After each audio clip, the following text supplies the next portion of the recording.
Hi, my name is Steve Escalante. I'm the general manager of Versus Evil. We're the publisher of the Banner Saga, but the team is the most important is Stoic Studios. These are the developers of the Banner Saga. These are three passionate guys that developed the Banner Saga. We're at E3 2014, talking to you.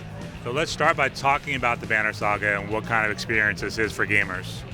So the Banner Saga is an indie development game that was created by three guys that left BioWare, and they just did an awesome job basically in creating this massive game that has almost 12 to 20 hours of gameplay.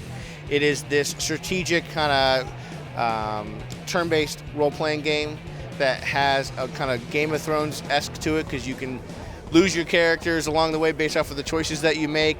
It's rich in story. The graphics are just phenomenal, and they've done just an excellent job in bringing almost a AAA feel to the indie scene. When it comes to the game, are you familiar with the story or the characters or anything like that we could talk about? Sure. What would you like to know? Let's start with the story. What's going on in this world? Well, basically you have this group of people called the Dredge that are kind of coming out of the mountains, out of the forest, and they're driving people. They're kind of an old foe with these big Vikings, these kind of god type of creatures, and they're driving everyone out of these villages, killing everyone. And it's almost a game of fleeing because everyone's just getting massacred.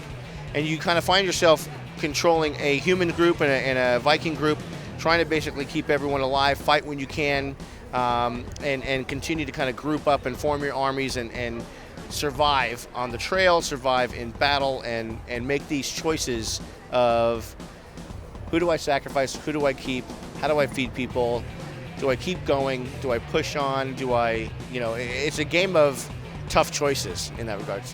What do you feel this does in pushing gameplay from this genre forward?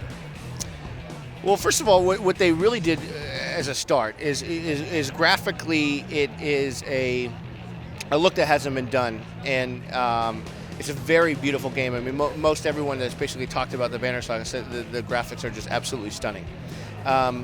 So I think what they've done is they've really taken a kind of a different type of mechanic, a turn-based strategy mechanic, but added this really deep, rich story element to it. That every single decision you make, whether it's in combat and how you sacrifice a player, or whether or not you feed your army or let them starve or whatever, like every choice is pretty heavy, and it gets to a point where you find yourself making some really pretty tough decisions. So I think from a feeling standpoint, it makes you contemplate everything you're doing in battle, in story, everything, which is fun. It's pretty meaty.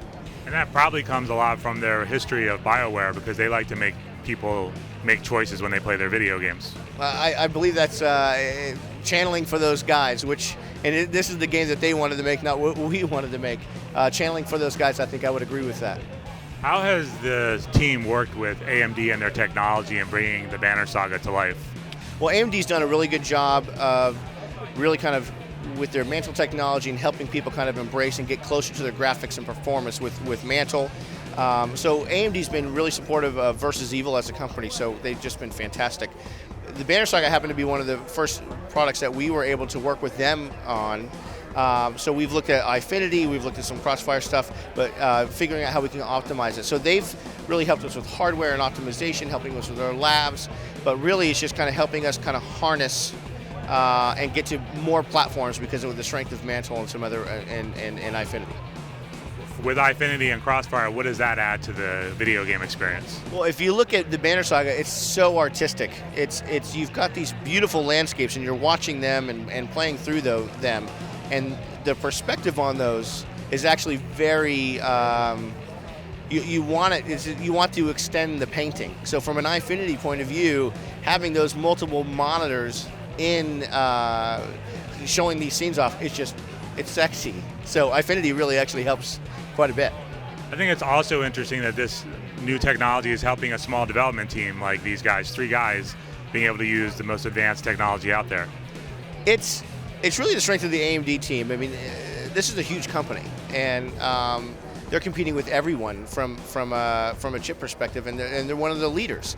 But yet, the guys that we work with, yes, of course, they work with all the AAA guys, but they treat us with as much respect and as much diligence as they have when when I was at Bethesda or whatever. So they're giving us as much attention, and it's really pretty awesome. So from an indie perspective, for them to give them the tools, help make them successful, just kind of goes to show that it's not really about AMD and the big games, but it's about AMD and what they can do with their hardware and what can it do for the consumer, and it's pretty awesome.